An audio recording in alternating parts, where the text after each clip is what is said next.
ಹಾರ್ಮುಜ್ನಲ್ಲಿ ಮುಂದುವರೆದ ದಿಗ್ಬಂಧನ 38 ಹಡಗುಗಳನ್ನು ವಾಪಸ್ ಕಳಿಸಿದ್ದಾರೆ ಅಮೆರಿಕ. ಹಾರ್ಮುಜ್ ಮೂಲಕ ಬರುವಂತಹ ಮತ್ತು ತೆರಳುವಂತಹ ಹಡಗುಗಳು ಎಲ್ಲವನ್ನ ಕೂಡ ವಾಪಸ್ ಕಳಿಸಲಾಗಿದೆ. ಹಾರ್ಮುಜ್ ಜಲಸಂಧಿಯಲ್ಲಿ ಅಮೆರಿಕ ಕ್ಷಣ ಕ್ಷಣಕ್ಕೂ ಕಟ್ಟೆಚ್ಚರವನ್ನು ವಹಿಸಿದ್ದಾರೆ. ಟ್ವೀಟ್ ಮೂಲಕ ಅಮೆರಿಕದ ಸೆಂಟ್ರಲ್ ಕಮಾಂಡ್ ಮಾಹಿತಿಯನ್ನು ಕೊಟ್ಟಿದ್ದಾರೆ.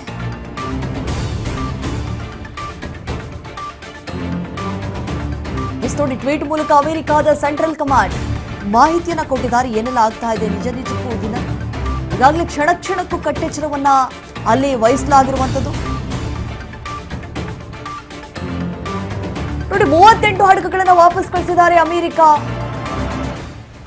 ಈಗಾಗಲೇ ಒಂದು ಟ್ವೀಟ್ ಮಾಡಿದ್ದಾರೆ, ಎಚ್ಚರಿಕೆಯನ್ನು ವಹಿಸಬೇಕು ಅನ್ನುವಂತಹ ನಿಟ್ಟಿನಲ್ಲಿ.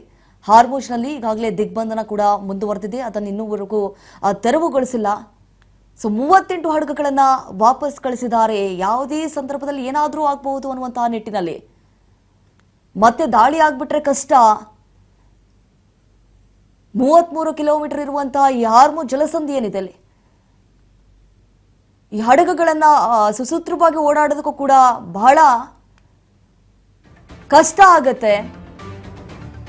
ಏನಾದ್ರೂ ಯಾವಾಗಾದ್ರೂ ಕೂಡ ದಾಳಿ ಆಗಬಹುದು.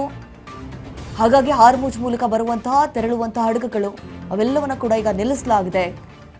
ಹಾರ್ಮುಜ್ ಜಲಸಂಧಿಯಲ್ಲಿ ಅಮೆರಿಕ ಈಗ ಕ್ಷಣ ಕ್ಷಣಕ್ಕೂ ಹದ್ದಿನ ಕಣ್ಣಿಟ್ಟಿದೆ, ಕಟ್ಟೆಚ್ಚರವನ್ನು ವಹಿಸಿದ್ದಾರೆ. ಯಾವ ಕ್ಷಣದಲ್ಲಿ ಬೇಕಾದ್ರೂ ಏನಾದ್ರೂ ಆಗಬಹುದು. ಹಾಗಾಗಿ ಮುಂಜಾಗ್ರತಾ ಕ್ರಮವಾಗಿ ಕಟ್ಟುನಿಟ್ಟಿನ ಕ್ರಮವನ್ನ ಕೈಗೊಳ್ಳಲಾಗಿದೆ. ಈಗ ಟ್ವೀಟ್ ಮೂಲಕ ಅಮೆರಿಕದ ಸೆಂಟ್ರಲ್ ಕಮಾಂಡ್ ಮಾಹಿತಿಯನ್ನ ಕೊಟ್ಟಿದ್ದಾರೆ.